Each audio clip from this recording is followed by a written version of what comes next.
మొన్న వారం రోజుల కిందట బీరకాయలు చెక్కి ఉంచాను కదా, అవి ఎలా ఉన్నాయో చూద్దాం.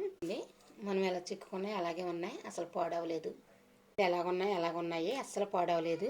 ఇది ఇప్పుడు మనం పప్పు వేసుకుని మొలపప్పు కింద వండుకుంటే బాగుంటుంది. మనం కందిపప్పు వేపుకుందాం. కూడా ఇలాగ చెక్కుని ఫ్రిడ్జ్లో పెట్టుకుంటే వారం రోజులైనా ఉంటాయి. కడిగేసుకుని పప్పు ఇప్పుడు ఉడికించుకుందాం. ఎక్కువగా చివడకూడదు ఈ పప్పు. కొంచెం కారం కూడా వేసుకుందాం. బీరకాయ ముక్కలు, పచ్చిమిరపకాయ ముక్కలు చిన్న ముక్కలు కోసుకోవాలి. పప్పు ఇలా ఉడికింది కనుక ఇప్పుడు బీరకాయ ముక్కలు వేసేసుకోవాలి. ముక్కలు వేసేసాం కనుక ఇందులోనే కొంచెం కళ్ళుప్పు వేసేసుకుందాం.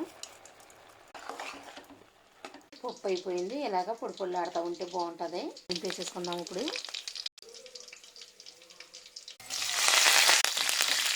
పొడిపప్పులాగా వండుకుంటే బీరకాయ పప్పు చాలా బాగుంటుంది. బీరకాయ పొడిపప్పు రెడీ అయిపోయింది. ఇలా మీరు కూడా ట్రై చేయండి. ఈ వీడియో కనుక మీకు నచ్చితే లైక్ చేయండి.